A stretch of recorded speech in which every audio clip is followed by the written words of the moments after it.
Vote के युग में आज जैसे कभी घड़ी हम लोग पढ़ते थे तो लगता था 80 लड़का है घड़ी लगाए हुए, और 70 का दशक आते आते घड़ी एक अनिवार्य जैसी चीज हो गई। वैसे ही जब 86-87 में यह कंप्यूटर की चीज आई तो लगा कि यह जो है हमारे सारे जो नौजवान हैं इनकी दिशा जो है बिगड़ जाएगी। लेकिन आज एक छोटा सा मोबाइल जो आपके पॉकेट में है, उस मोबाइल में पूरी दुनिया अगर उसकी वर्किंग आप जानते हैं तो पूरी दुनिया उसे भरी हुई है। और उसको जानना, उसको बनाने की चीज जानना, असेंबल करने की चीज जानना। अब जब कल मोदी जी कल या आज ही बोल रहे थे कि लगभग 125 करोड़ हमारी आबादी है। मोदी जी नहीं बोल रहे थे, कल संचार मंत्री जी आए थे मनोज सिन्हा, तो वो बता रहे थे कि 86 करोड़ मोबाइल उपभोक्ता हो गए इस देश के अंदर। यानी 2/3 माने देश की आबादी का 2/3 हिस्सा आज मोबाइल का उपयोग कर रहा है। अब 86 करोड़ मोबाइल है, उससे आगे और सारी चीजें। तो केवल मोबाइल को ठीक करने और असेंबल करने की हुनर अगर आ जाती है तो क्या बाजार में आपको रोटी खोजने के लिए किसी के दरवाजे जाना होगा? मेरी समझ से अपने हाथ के हुनर निश्चित रूप से आपको सम्मानपूर्वक जीने का अवसर देती है। मैं कहना चाहूंगा, कोई भी काम छोटा नहीं होता, गुणवत्तापूर्ण करने का मात्रा होनी चाहिए। आपके सामने भीड़ लगी होगी, देवेंद्र जी यहाँ बैठे हैं, मैं देखता हूँ कि एक छोटे से पान की दुकान पर ये देखिए हुनर, वो कथा बनाने का हुनर, उस चूना लगाने और अनुपात का हुनर। एक दुकानदार दिन भर बैठा है, 10 बीड़ा भी नहीं बिकता, और एक दुकानदार है जिसके यहाँ लाइन लगी हुई है। यह है हुनर। हुनर के आगे इसी को चाहे आप आगे बड़े स्केल में कह ले प्रबंधन, या अपने व्यवसाय में अब आपकी बढ़ती हुई क्षमता। मैं जब विद्यार्थी था तब से लेके आज तक देवेंद्र जी का नाम लिया। लहुरा बिल में अगर आप जाते होंगे तो पहले होटल था, राजपूत होटल, आज भी वो है, वहां बाटा की दुकान हो गई।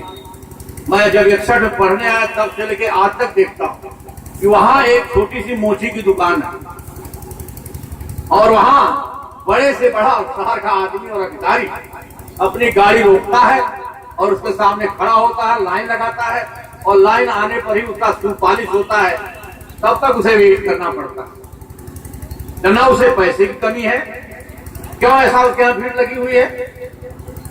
क्योंकि उसके पास हुनर, अपने काम की गुणवत्ता। एक चाट लगाने वाला घंटे भर में हजारों की बिक्री करके चला जाता है, क्योंकि वो चाट बनाने का उसके पास हुनर है। यह है वोकेशनल एजुकेशन। उसको थोड़ा और अच्छा करना, लोगों के सामने अच्छे ढंग से परोसना, लोगों के अच्छे ढंग से सर्विस करना, यह हमारे आईटी इन्होंने लिया है। मैं धन्यवाद दूंगा पारसनाथ जी को, बसंतु जी को और इनके परिवार के बच्चों को, कि जो चीजें आज बहुत आवश्यक हैं, जो भी ट्रेड है कोई खराब नहीं है, लेकिन आधुनिक युग में जिसका सबसे ज्यादा उपयोग है, उन बातों को इस क्षेत्र में आईटीआई में बोल करके देने का काम आपने सोचा है। मुझे उम्मीद है और भगवान शंकर की कृपा रहेगी तो निश्चित रूप में बनारस का ही नहीं, पूरे उत्तर प्रदेश का ही नहीं, उत्तर प्रदेश का यह एक उत्तम इंस्टीट्यूट के रूप में आगे आने वाले 10 सालों के अंदर खड़ा होगा।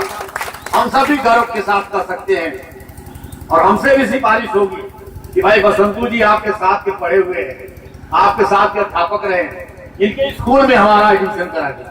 हम भी गौरवपूर्वक कर सकेंगे, गर्व का अनुभव करेंगे, और हमें उम्मीद है उनके बच्चों से, चलाने वालों से, कि आप विभिन्न क्षेत्रों में स्वयं एक्सपर्ट हैं। तो जहां काम कर रहे हैं वहां तो करिए, लेकिन साल में एक सेमेस्टर में अगर 5 दिन 7 दिन का समय आप दे करके उनमें पढ़ने वाले गरीब बच्चों का, जो हाई स्कूल के आगे शिक्षा नहीं कर पा रहे हैं, थोड़ा सा दिशा निर्देशन कर देंगे तो अभी जैसा हमारे बद्रीनाथ जी ने बताया कि इनको जो आदमी काम करने के लिए मिला वो हाई स्कूल पास और पता नहीं दुनिया के किन किन देशों में जाकर के उसने काम किया। केवल किस आधार पर? क्योंकि वह अपने काम में हाथ की क्षमता रखता। एक उदाहरण देकर मैं अपनी बात समाप्त करूंगा। हमारे गांव में एक कन्हैया नाम के विश्वकर्मा थे, हमारे साथ पढ़ते थे, लेकिन हाई स्कूल वो नहीं पास हुए क्योंकि उनको अंग्रेजी नहीं कम आती, अंग्रेजी वो सीख भी नहीं पाए और 7 साल हाई स्कूल फेल। और उस समय एक मिथक था भाई पारसनाथ जी कि अगर 7 बार आप बोर्ड में इम्तहान किए तो आप पास हो चाहे न हो, बोर्ड आपको मार्कशीट दे दे। इसी लालच वो पढ़ते रहे, लेकिन ऐसा कोई नियम है वो नहीं। लेकिन देखिए अंग्रेजी नहीं आई, वो नहीं आगे हाई स्कूल पास हो, लेकिन उन्हें उनके पास कहीं पे हुनर थी, टेक्नीशियन थी। मंगारी बाजार में उस समय लू चलता था तो उसमें बड़ा बड़ा कड़ाहा बनता था, कुलवाड़ा तो पिटवा कड़ाहा बनता था। वही पूरी पुश्तैनी दुकान थी, उसी में काम करते हो। लेकिन 61 आते आते पता नहीं दिमाग में क्या आया कि आप सबके ध्यान में होगा कि बहुत बड़ा डांट, बड़ा बड़ा अगर होता था डांट, गेहूं का तना जो होता है दोनों के हाथ में डांट करते, तो वह जल्दी जानवर के पैर से टूटता नहीं था, तो पीछे जो है हेंगी बांध कर उसको चलाते थे लोग। हेंगी एक पटरा सा होता था, चला करके उसको तोड़ते थे। उनके दिमाग में आएगा कोई ऐसा यंत्र बनाया जाए कि यह ज्यादा छोटा छोटा भी हो जाए और कम समय भी लगे। तो उस समय उन्होंने तावा और उसे दांता काट करके और एक बैठने का पटरा, फिर नीचे बैठा एक ढांचा बना के वह उन्होंने बनाया प्लान पर, और उस कारण से वह समृद्धशाली हुए और उनका बच्चा आगे की पीढ़ी में जाके इंजीनियरिंग पढ़ा और वह बंगाल के किसी फर्म में आज इंजीनियर है।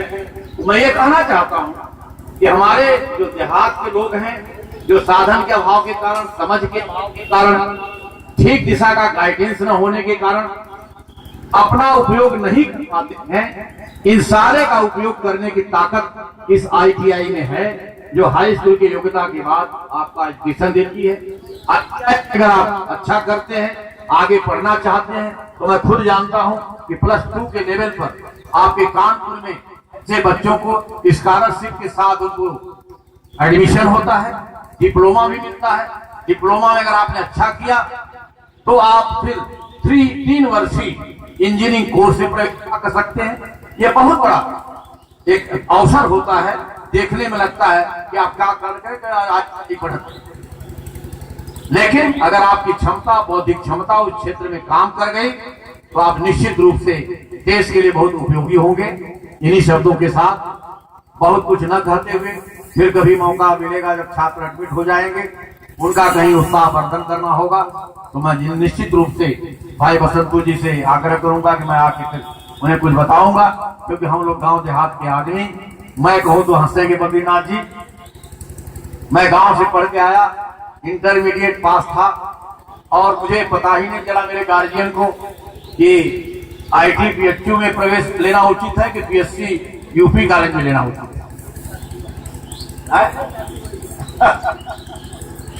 मैं फीस जमा करने PHU गया था। हमारे गांव के रामचरण सिंह इंजीनियरिंग पढ़े, हम लोग एक साथ 1 से लेके हाई स्कूल तक पढ़े थे, लेकिन मैं वहां से लौट के UP कॉलेज में फीस जमा करके चला गया और हमने कहा, फौजी ने कहा कि लिया यूनिवर्सिटी में एडमिशन, हमने नहीं, हमको लगा कि हमको PSC करना चाहिए, क्या बड़ा मन करे तो हम पढ़ा। मैं इसलिए बता रहा हूं कि बहुत सारे हमारे गार्जियन भी ये नहीं जानते कि हम किस दिशा में अपने बच्चे को ले जाए। लेकिन हम यहाँ पढ़े तो मुझे कोई गिला नहीं है, कहीं न कहीं हमें उनका यश काम, उनका दिशा निर्देश काम आया। शायद इंजीनियर रहते तो किसी बात को बनाते हो गिर जाता, लेकिन कहीं न कहीं समाज को बनाने का काम 45 सालों तक इसी उद्धव कॉलेज के परिसर में करता रहा।